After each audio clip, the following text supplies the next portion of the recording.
nous avons vu le pasteur ainsi que le secrétaire général de la SENCO aller voir les chefs de l'État, voir d'autres acteurs politiques, à l'instar de Fayoulou, de l'opposition. Ils se sont rendus à Goma, voir Kagame. Ils se sont rendus aussi en Europe pour rencontrer les membres du FCC. Pour eux, la solution passe par les dialogues. Qu'est-ce que vous dites? Je pense que ce n'est pas une bonne idée. Parce que nous avons déjà dialogué avec ces gens-là. Quelle est la technique? Ils prennent les armes, ils font la guerre, vous les appelez à la table du dialogue, vous dialoguez, un groupe accepte vos conditions, un autre groupe reste en retrait. Après, quand les autres sont entrés dans l'armée, ils viennent pour nous infiltrer. Ils nous infiltrent dans l'armée, mixage, brassage, ils deviennent nos généraux, ils deviennent nos officiers. Et ça va continuer. C'est depuis 30 ans qu'on dialogue. On n'a jamais résolu le problème. Quelle est la racine du problème? C'est le Rwanda qui veut nos terres. Et il y a des Rwandais qui le disent clairement. Il y a une vidéo d'un prêtre rwandais qui dit clairement qu'ils veulent prendre leurs terres. Ils disent que nos terres sont les leurs. Ce sont des choses à ne pas négliger. Il faut que nous ouvrions l'œil. Vous êtes dans la logique du chef de l'État qui dit on va récupérer nos terres occupées aujourd'hui, soit la voie militaire ou diplomatique. Oui, moi je crois que c'est la meilleure voie. Parce que si on va au dialogue, on va revenir à la case de départ. Aujourd'hui, il faut trouver une solution. Que l'on gagne par la voie diplomatique, que l'on gagne par la voie militaire. Il n'y a pas moyen de faire. Il n'y a pas autre. La guerre est juste, se trouve aussi dans la Bible. Dans la Bible, Dieu l'appelle. D'abord, ce que vous devez savoir, c'est que, en vertu de l'accord cadre, la SENCO, l'Église catholique, dépend du ministère de l'Intérieur et non du ministère de la Justice. Donc ce qui fait que chaque fois qu'un membre de la SENCO vient ici, c'est dans ce cadre-là. On a échangé avec le VPN, d'abord sur les questions d'actualité, où nous nous sommes échangés des informations très précieuses, où nous nous sommes fait des recommandations très précieuses, où nous nous sommes fixés une ligne de collaboration pour mieux appliquer l'accord du cadre dans ses dispositions. Et le deuxième volet, c'était justement pour parler de certains aspects de cet accord qui doivent être mis en œuvre. Voilà. C'était très bien, c'est un homme, c'est la première fois que je le rencontre, un homme posé, réfléchi, qui n'est pas comme des semi-lettrés que nous retrouvons dans la presse malheureusement. Napesi bandeko nyonso ya Genor TV bambote ebele ba fidèle téléspectateur ya Genor TV napesi bino bambote ebele pour la fidélité na bino na Genor TV pour na nyonso obo salaka pour na Genor TV en tout cas muka kosoa na bino nyonso nasengi na ba o nyonso ba pesa biso confiance oba kolanda biso na émission oyo. Bon liker massivement les liens de cette émission parce que besoin engagement ya soutenir biso. Biso peut toujours engagement ya ko informer bino de temps en temps. Voilà pourquoi to yaka ezala na ba live ezala na ba plateau na biso boneto salango tout ça directement to kota na banda kuna bino. Donc toujours engagement ya ko servir bino na ba média na information bino peut besoin engagement ya ko accompagner biso. Il y a qu'à soutenir, il y a qu'à booster Genor TV. Alors, na sepela kamini na bandeko balobaka balobana ngai tozala na compétition na ba chaîne mosusu. Donc, dès tolandaka yo tolinga mingi to partager ba émission de sala ka vraiment ba abonné ba ya ka ibele parce que tozala na compétition na ba chaîne mosusu. En tout cas, bandeko na nyonso ba actif na Genor TV. Bambote nabino, mokakoso nabino, losako nabino nyoso. Nzambe apambola nyoso bozo sala pona biso. Ndeto mesana kolobata opesi mbongo te ata opesi biso lokote. Mais le fait kaka ya ko liker émission ozotala nga pena boy oyeme kaka ododiki musapi. Le fait ya ko s'abonner na Genor TV.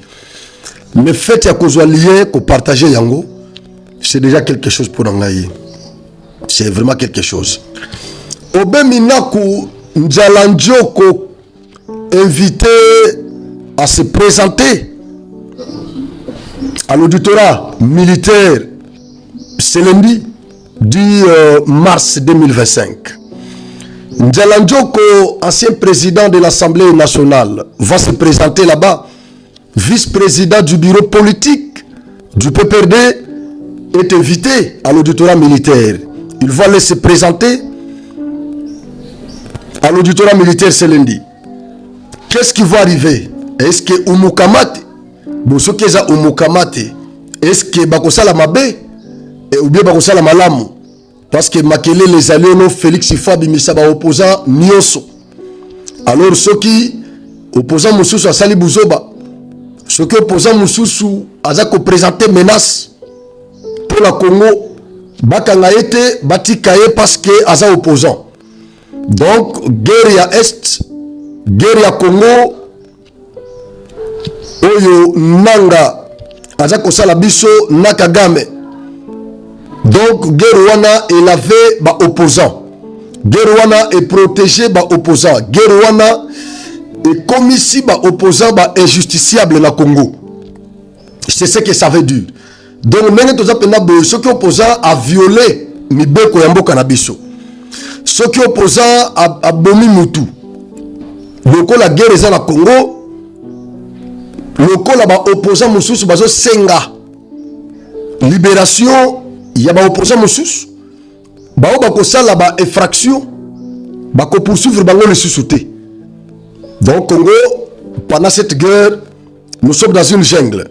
Là où il n'y a pas de règles. C'est ça. Obeminaku sera convoqué. Nous allons aborder cette question. Tokobeta ma solo. Il y a question, il y a Obeminaku. Parce que plaisir, on a na minute. Nazana plaisir, moko ya kusakana na ngote bandeko na ngai. Quand on a moni invitation oyo. Na lobia, c'est que bato bayoka kabiso. Na nyoso tolobaka. Na nyoso tosalaka. Bayoka kabiso. Ba autorité so bozo coopérer na biso boye et que ça la biso plaisir.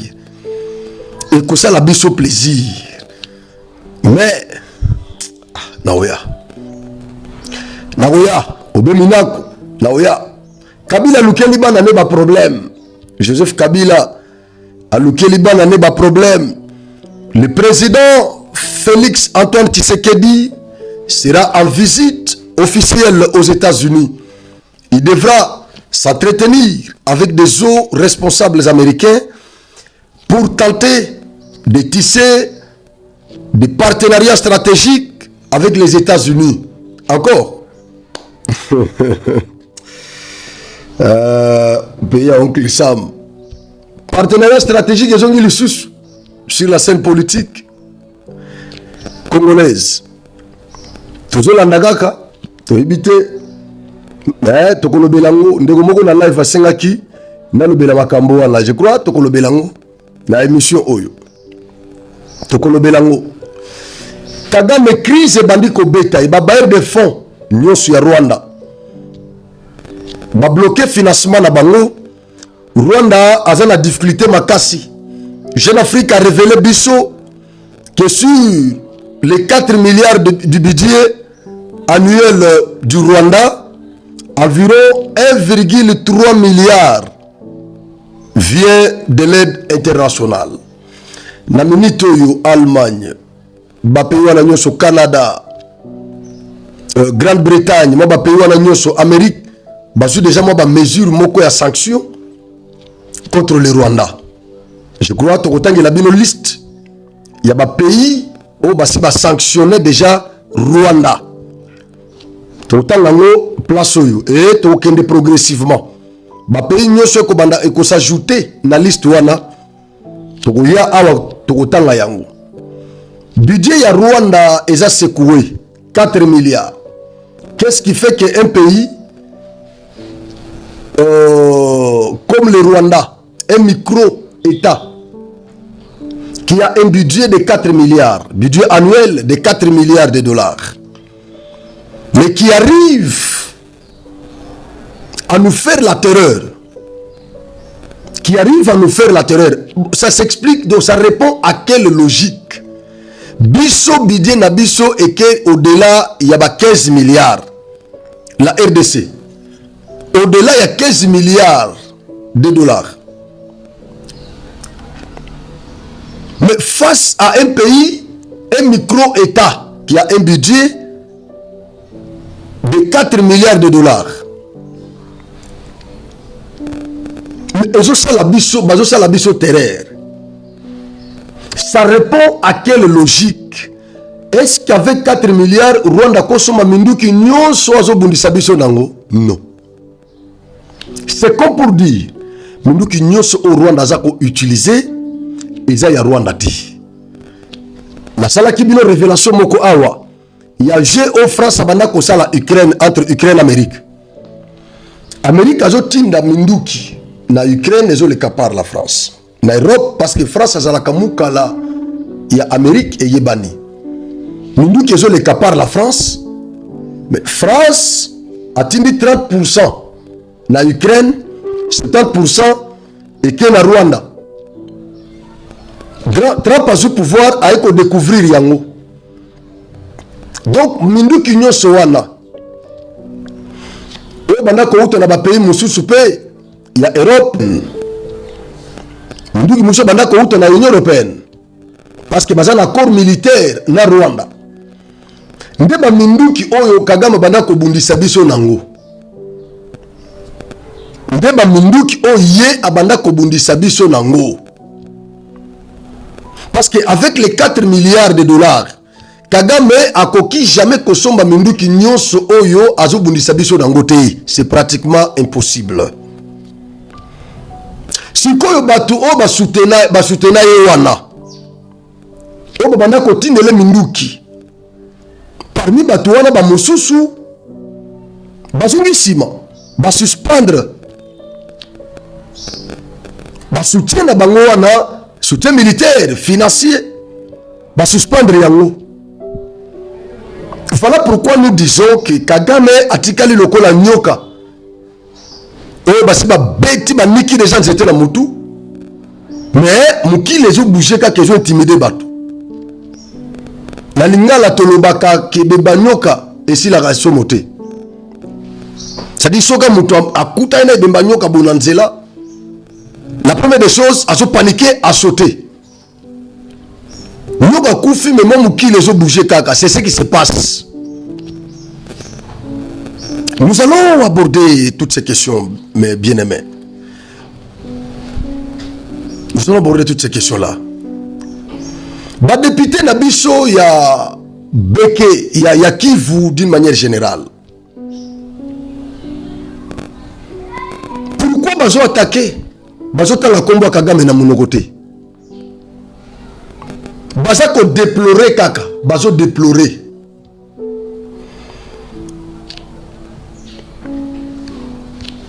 Souffrance ya bande konabiso ya Est.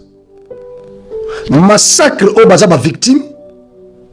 Baza ko déplorer agression ya Rwanda. Mais ils ne veulent pas citer les mots de Kagame. C'est le constat que moi j'ai fait depuis que guerre oye bandi. Au baza na opposition. Muto bango ba moni pona ko attaquer na ba sortie médiatique na bango, c'est le président de la République. Bah on baza na pouvoir. Baza ni muto ko attaquer. Mais il ne faut que déplorer seulement. Massacre à Est. Bah viol. Oh bah maman na biso na ba sœur na biso baza ba victime. Baza ko déplorer. Carnage, oh ils ont salé na Est. Mais il ne condamne personne. Kabila a sali sortie médiatique. Bisoka kande tozo ye la Kabila. Bisoka kande to fongoleli batu ya pe perdre misu. Toza ko contrôler bango. Mais où sont tous ces députés là du Grand Kivu? Ils sont où? Tango papa na biso mboso ko dia pwanga. Vewana bota bamé libre. Papa wana senga bango l'Assemblée nationale. Balongwa ba groupes armés. Quitter les groupes armés. C'était un message très fort que ce papa avait lancé. C'était un message très fort. Vous venez m'embrouiller ici. Vous me demandez trop. Moi, je ne suis pas militaire. Je ne peux pas aller me battre au front. Je ne suis pas militaire. Je ne suis qu'un simple président de l'Assemblée nationale. Un civil de surcroît. Et donc, je ne peux pas aller me battre là-bas. Mais même nos militaires qui sont au front là-bas, ils ont du mal à chasser cet ennemi-là. Pourquoi? Parce que vous, les députés du Kivu, vous êtes dans ces groupes armés-là. C'est vous qui vendez les plans de nos militaires. C'est vous. Alors, je vous demande de quitter les groupes armés. Ça, c'est Christophe Mbosso Kodapwanga. Bakenda kofunda ye. Baké ko saisir cour de cassation pour pas déférer en justice. Parce que à cela qui bango dans les groupes armés. Mais tant que Luboya Kachama a joui professeur Ituri, militaire de son état, il a cité quelques députés qui sont derrière les groupes armés. Alors que le président de l'Assemblée nationale, l'actuel président, il est du Kivu. Basité Bandekouana, biso to banda cause la président abenga Luboya Kachama oya sengaki président adressé message pas président lobby président avant you défendre ba député wana benga ngai parce que mokonzi alia kanyama lito imokote vrai mokonzi alia kanyama mato mibale benga ngana ya liboso ya ba élu légitime du peuple opesa nga parole. Comme ça, on me l'a bien ma preuve. Aujourd'hui, qui sait que certains députés, basés dans les groupes armés, le président de l'Assemblée nationale, Akunda Likambouana, mais à Senga na Luboya Kachama, à suspendre porte-parole d'ailleurs, et na radio, où il y a l'excellent qui message. Luboya lobi na ko suspendre ya salimini bopé la parole na l'Assemblée nationale na ibisa ba élu ceux qui makambo na lobi ça lokuta na memela bino ba preuve devant les caméras de la RTNC ti lelo gouverneur ya Nord Kivu ba député batikala koyoka été lelo yo M23 na Kisa M23 na Goma M23 na Bukavu ba député ya Nord Kivu Sud Kivu bazolo belo côté. Il ne s'attaque pas à Kagame. Mais Balonyoso, Bazako déploré. Dena Ocholoba, Baza dans l'opposition, il s'attaque à Tshisekedi. C'est lui le problème. C'est lui qui tue les Congolais. C'est lui qui massacre les Congolais. C'est lui qui a vendu le Congo. Tala, toza lisu sunata ya Kabila te, obo banako fente bisu. Toza sunata wanate. Na moment où ba Congolais basi batimbi, ba Congolais ba fongoli miso. Toza susu na tawana te. Tozo c'est la bino. Bota la Kagame. Bo s'attaquer na Kagame. Vous ne voulez pas citer le nom de Kagame. Pourquoi? Pourquoi vous ne voulez pas citer le nom de Kagame? Citez-les, dénoncez-les. Kabila abimina na silence naïe. Il a fait un coup de gueule.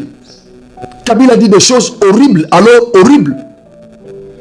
Biso to ko attaquer le no ba foko na ye babimi ba commencer la déclaration.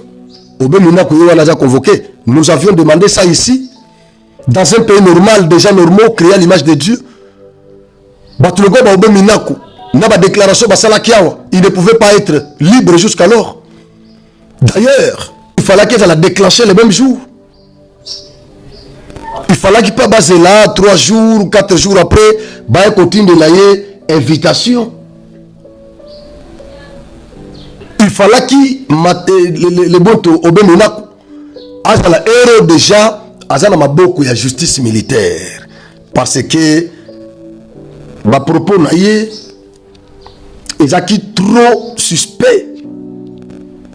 Ba propos naie et meka qui ko toucher la sûreté il y a l'état. Loko la M23 zana minduki. Tozo monde peu bato belé peu perdre nde bazo ke na M23. Bangonde bazo le langage moko na M23. Et tant Kabila lobby à soutenir M23. Bato le ba ekobima ba soutenir M23. Justice nabiso etali na makambo na ndenge wana. Et pourtant, il fallait qu'il procédure en flagrance. Va récupérer déjà le même jour, héros déjà, Azala Namakala. Justice militaire quand même, et s'activer, Babemine de Konabiso. Akede, qu'on répondre. Blaise Kanda, Bolandi, ba vidéo introductive.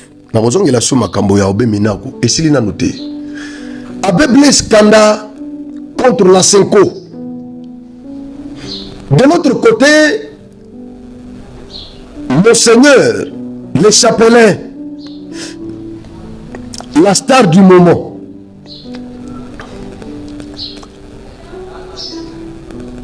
l'intellectuel du moment, l'homme plus que lettré du moment, chapelain, n'a-t-il déjà chapelain? N'a-t-il déjà chapelain? Il faut te passer par le coup Mounion Soana. Chapelain national. Abbé Cholé. Aouti ko kuta nana ministre ya intérieur. Na loba ki le kambo na live. Mais na osonge lango parce que la kuti yazu abbé Mosusu a contredire. Holandi vidéo wana. Il a dit que ba journaliste a traité biso ba journaliste biso tout. À l'objet nous sommes des semi-lettrés. Les seuls lettrés au Yakutani naye à part Yemoko. Isa ministre intérieur Chabani. Pourquoi Bécholé a s'attaqué na biso a considéré biso des semi-lettrés tous les journalistes. Biso bato tozako attaqué yi. Biso bato tozako côté le la initiative ya Senko, ya dialogue, ya pacte national. Biso bato ba clairvoyant otozo mona na sima ya initiative wana liwa. Biso bato tozo mona plan machiavélique ya Senko na sima initiative wana. Monseigneur, le chapelain national a qualifié biso de semi-lettrés. Si on a minute oyo Bouti kolanda vidéo wana. Abbé Blaise Kanda yepe a telemeli initiative ya dialogue. C'est que Abbé Blaise Kanda pe aza semi-lettré. Ah ouais. C'est que Abbé semi-lettré. Nous en parlons dans un langage clair. Dans un langage clair. Parce que tant que tu as l'initiative ya Senko, bango balobi biso toza ba semi-lettré, biso toyebi catholique te, bazana doctrine, doctrine na bango, doctrine sociale, quelque chose comme ça. Bazana doctrine na bango, ils ont le droit canon, tout. Ce qui va bouger mon na bango, président ya Senko a combattu la créneau pour intimider l'État. Que l'église catholique ne peut pas accepter de telles intimidations. Mais bango ne pas intimider biso. Bango ne pas induire biso na erreur. Bango ne pas piéger biso. Baso utiliser bango pour pas piéger biso. Tobo sani maloba na binote. Cardinal Mbongo ake kota la maman Olive Lembena Joseph Kabila. Maman Olive asimbi nyoka na maboko azo bangisa Cardinal Mbongo na nyoka. Cardinal a côté na vieux restaurant ya vieux ya Maman Olive. Cardinal a venu na Kingakati a taliba nyama na Kingakati. Maman Olive a lempiye. Cardinal a Mbongo. Aloba na biso que Kabila est encore trop jeune. Et il a encore beaucoup de choses à faire dans ce pays. Et c'est le même discours au Kabila tenir na Namibie. Alobi, je n'ai que 53 ans. Je suis prêt à servir mon pays, à servir l'Afrique. Conserver le pays n'a pas nini. Conserver le pays n'a pas nini. Deuxième communication naye aya kinde pona ko rectifier ba erreur naye ya première communication. Mais estimité parce que nous avons déjà découvert son intention. Lui Lorsque Kabila vous dit que le M23 est une aspiration du peuple, vous pensez que Kabila peut encore servir ce pays pour son bien? Lorsqu'il vous dit que le M23 est une aspiration du peuple, lorsque Kabila vous dit que les revendications du M23 sont légitimes, nonobstant les cas de pertes en vie humaine enregistrés au Kivu, mais Kabila sort de son silence de plusieurs années pour nous dire que les revendications du M23 sont légitimes. Kabila vous dit que le M23 n'est ni un groupe anarchiste, ni un proxy du Rwanda. C'est-à-dire, Kabila a lavé le M23. Kabila a dédouané le M23. C'est lui l'avocat du M23. Il parle le même langage que le M23. Et quelqu'un comme ça, à bon, on va nous dire qu'il est encore trop jeune et qu'il a beaucoup de choses à faire dans ce pays. Qu'est-ce que Kabila peut faire dans ce pays si ce n'est que soutenir un groupe terroriste qui massacre nos frères et sœurs de Goma, de Bukavu, qui tue, qui viole dans l'Est, qui sème la panique et qui favorise la balkanisation, si ce n'est que ça. Qu'est-ce que Kabila peut encore faire dans ce pays? Le Congo lui a tout donné. Le Congo lui a tout donné. Il a répondu à Martin Fayoulou ici qu'il s'est sacrifié trop pour le Congo. Mais aujourd'hui, la Bible dit qu'il vaut mieux la fin d'une chose que son commencement, Payama. Kabila, il finira très mal avec ça. J'estime qu'il finira très mal. N'a pas déclaration, pas dénonciation à Jean-Pierre Bemba. Kabila finira en prison. Parce que maintenant, soit exalté. Soit exalté parce que c'est un élément dangereux. Très dangereux pour la République. Nous allons continuer à dénoncer ces intentions ici. Jusqu'à ce que tous les Congolais diront la même chose et parleront le même langage. Les Congolais, vous devez comprendre que notre ancien président est un élément dangereux pour ce pays. Ne suivez pas la douceur qu'il a toujours caractérisée, le silence qu'il a toujours caractérisé. Ne le suivez pas. Kabila est très dangereux pour ce pays. Très dangereux. Et tant que le M23 est une aspiration du peuple. Il s'agit là de quel peuple? Peuple rwandais, n'est-ce pas? Il s'agit là de quel peuple? Il s'agit du peuple rwandais. Parce que les Congolais, je ne vois... C'est comme... Joël l'avait dit sur le bosson de la politique. Il a dit qu'en RDC, il n'y a que Cholet qui s'oppose. Il n'y a que Cholet qui souhaite le dialogue avec les M23. Il a raison de dire ça, Joël. Il a raison. En RDC, il n'y a que Cholet. Mais nous avons balancé la vidéo de l'émission de l'abbé Kanda, Blaise Kanda. Il vous a dit que ces gens ont déjà manifesté les velléités expansionnistes. Tout ce qu'ils veulent, c'est notre terre. C'est tout ça.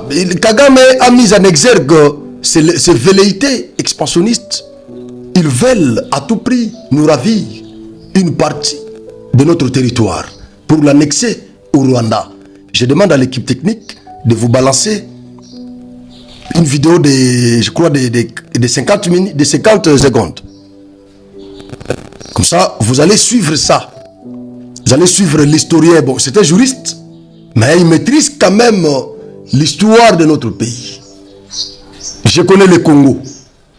Vous allez suivre Thomas Louaka. Merci beaucoup et nous allons revenir. En 1908 comme Congo belge, en 1910 Rwanda, Burundi, Tanganyika, Tanzanie, c'est-à-dire l'Allemagne. Ils sont comme colonie belge depuis 2 ans. Voilà. Les Belges n'ont pas allemand, Yokani, va bouger la frontière à l'Est. Yango na accord le 11 août 1910. na tango frontière bouger deux territoires na biso et que décider na ba décider to deux villes ville ya Gisenyi na Changungu où ils allaient na Rwanda ils allaient na Congo et que na Rwanda. Donc avant 1910 Gisenyi na Rwanda na Changungu ezaki na Congo. Suite à arrangement il y a colonie belge na ba. Je crois Bolandi Maître Thomas Louaka. La question que moi je pose maintenant, après avoir suivi cette vidéo, il y a Thomas Louaka. Entre Bisso na Rwanda, banani bazana nyongo ya bamususu ya mabele. Est-ce que ça bango to eza Bisso? Voilà, parce que les historiens nyonso ba expliquer yango que Bisso to tikala kozala na banyongo ya Rwanda mabele te. Mais nous avons un voisin qui veut à tout prix nous ravir une partie de notre territoire. Bakata Batina on Rwanda. Abe Kanda a dénoncé yango. Seko bango ba qualifié batutu oyo baza contre initiative na bango de semi-lettrés. C'est-à-dire dans un langage clair que Abe Kanda a continué dans la liste de semi-lettrés. Parce que lui aussi est contre le dialogue proposé par la Senko. Il est clair. Il a posé question à ça clair. Mais il est attaché à l'initiative du chef de l'État. Bravo Nabe Kanda pour la franchise naye. Bravo Nabe Kanda. Aza catholique. Aza bé catholique, mais il n'est pas hypocrite. Il n'est pas hypocrite comme les autres. Bravo Nabe Kanda. Alors, tous on a sikoyo na Obeminaku. Ba propos ya Obeminaku ezalaki dangereux. Sur ce plateau, joue Obeminaku à ça Obeminaku na Shadari. Jour basalaki ba déclaration wana. Na dénonçaki yango awa, na interpellaki justice na biso. Ba autorité judiciaire na biso. Na sengaki ba na yose ba client mususu yeyo. Client yeyo. Interpellé Obeminaku qui nous a dit ici.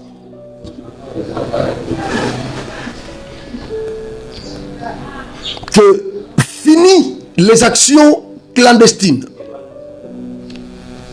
Maintenant, c'est le moment des actions claires.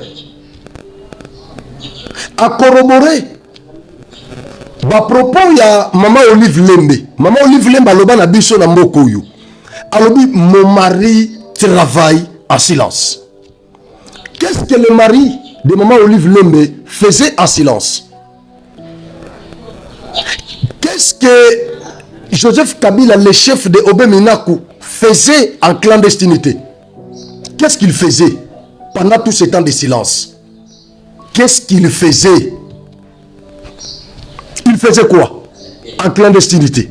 Voilà pourquoi auditorat militaire va éviter Yakananu. À ce président, il y a l'Assemblée nationale, Yakananu. À ce président de la République, à tout ça de la déclaration Awa. Yopé, Ozu Courage Lobby, notre chef a déjà parlé. Chadar Lobby, vous ne savez pas que le chef travaille pour retourner au pouvoir. Vous ne savez pas ce que le chef fait pour retourner au pouvoir. Ça, c'est secrétaire général du PPRD, Ramazani Chadari. Et Obeminaku, à son tour, lui nous révèle que le temps des actions clandestines est déjà révolu. C'est maintenant le temps des actions claires, limpides. Maintenant, auditorat bengi yaka nanu, tata yaka. Yaka ou expliquer biso, hein, ce que ça veut dire. Action clandestine, action claire. Et nous le banini, yaka expliquer biso. Na clandestinité, votre chef faisait quoi? La clandestinité, qu'est-ce qu'il faisait? Parce que Awa Yewana a justifié M23. A justifié M23, a dédouané M23. Il vous dit que le M23 est une aspiration du peuple. Peuple, moi je crois que ça, Obeminako, Ramazani Shadari, Mama Olive Lembe, Cardinal Ambongo, Monseigneur Cholet, Président Yasenko, Monseigneur Fulgence Mouteba, Franck Diongo, Bangonyo Sona, journaliste, na tout ça. Des peuples wana. Le M23, c'est l'aspiration du PPRD. C'est l'aspiration de la Senko. Pour la bonne précision, le M23, ce n'est pas l'aspiration du peuple congolais. Non, Joseph Kabila. Non, non. Le M23, les revendications du M23 ne sont pas légitimes. À partir de quel moment les revendications du M23 sont légitimes? À partir de quel moment? Parce que vous étiez au pouvoir. Vous étiez capable de satisfaire ces revendications du M23 parce que ça ne date pas d'aujourd'hui. Malgré que l'un de vous a essayé de placer la ligne de démarcation entre le M23 de 2013 et le M23, l'actuel M23 de 2021. Il n'y a pas une ligne de démarcation, c'est le M23. C'est le M23. Parce que tant que le mouvement na bangoyo, babano le banin, to banda cause la gouvernement congolais a kokisaba ba promesse na ye. Basaki na Uganda ne bafandaki, babanda cause la en vertu du principe de continuité de service de l'État. Kabila Longwe, Tshisekedi aye. Tshisekedi, donc Tshisekedi yende mutu alingaki o bango babanda ko senga a respecter ba akoro basi o bango basinyaka na Kabila. Loko la Kabila Longwa, Tshisekedi a eu pouvoir, Tshisekedi président de la République, il fallait qu'il respecte ba akoro wana. Mais ermo na mona kabande ko PPRD. Bon, na boko lo bakemitu na bango sala bien te. Mais bande ko PPRD moko ndire babo sala trop. Ba comment comprendre rencontre ya Félix na ba M23 avant agression. Non, Tshisekedi abenga bango na kini, ba solo la kayamba bango baza batunayi. Mais abenga bango na kini, bayaki ko sala nini? Bazaki na ba koro bino bosigna na bango, c'est ça la vérité. Bazaki na ba koro bino bosigna na bango, Tshisekedi a eu ko zo pouvoir. Il fallait que ça la bien na batu nyoso. Bazaki na Kagame en bon terme. Bazaki na Kagame en bon terme. Na somo ba vidéo ne comme zonga mama Denis tango kenaga na Rwanda bakeko bina wakata das na première dame rwandaise tout ça. Wana zaki normal, zaki na contexte nini? Conflit za la guité. Et ça ba vidéo akala, et ça le noté. Ce qui est là qui le lot, on pouvait condamner maman Denis, on pouvait condamner Tshisekedi. Kagame oui, Kagame to yamba inaki. Ayana matanga ya papa Etienne Tshisekedi. O Katumbi na Kabila na ba mususu bayate Kagame ayaka parce que Félix ezaki na logique mususu ya kisika Kabila baby saki ya koko bongisa à cause du pouvoir mbala moko te ono Kagame za ennemi na ngai a considérer Kagame ndengono il fallait qu'il approche yendeko yona Kabila boyela kinini. Voilà ce qui était à la base de nos conflits avec Joseph Kabila. Voilà tout signé accord tel mais il n'a pas respecté ces accords. Il y a encore un mouvement à ses côtés M23 en Ouganda. Mouvement de signé d'accord. Kabila n'a pas respecté ces accords-là. Voilà, c'est ça le nœud du problème. Donc, c'est un exemplaire. Félix n'a cabinet n'a pas expert. Bafandi, batangi bakor. Batala siko ba terme ya bakor wana. Est-ce qu'ils ont un avantage à Congo? Ils découvrent que bakor belé au Kabila Senyaki, ezala Rwanda, ezala ba M23, ezala ki na avantage ya Congo te. Mingi ezaki na avantage ya Barwandais. Na avantage ya Barwandais. Donc bakena hors dispersé mais bango nyonso M23 na Rwanda na FDLR bango tout bazo travailler pour na Kagame mais bakena hors dispersé. Alors il a découvert qu'en tout cas il y a beaucoup de pièges dans ces accords. Félix a essayé Kagame non bakoro yo toko respectant au tétoire nilé yango si vous voulez on signe maintenant les accords gagnant-gagnant, les accords économiques gagnant-gagnant. Ce qui ma question liée à la sécurité Nabiso et se poser, nous allons traiter ça ensemble, il n'y a pas de problème, nous allons voir. Mais pour le moment, le col à Bakoro, il est pesibino, ba minéraux presque nous sur est non toke ne gagnant bino bozui biso pe tozu mais boya ko exploiter na entreprise na bino ndenge ba français bakoya ndenge ba Brazzaville bakoya ndenge ba état nyoso bakoya ko exploiter minéraux na biso parce que nous sommes un pays un scandale géologique. Nous sommes un pays riche. Donc boya ko exploiter ndenge ba toso bakoya mais to signer ba contrat état na état. Kagama boyi lokola zana ba nyongo ya Union européenne.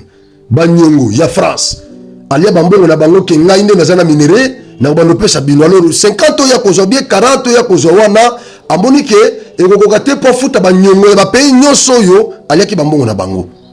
Du coup ça pose problème aki kozwa M23 na Uganda apesi bango minduki de M23 bazongi suko ba revendication ya M23 o eza légitime eza o wapi parce que bakoro bango bazo brandir Kabila muto asenya bakoro na M23.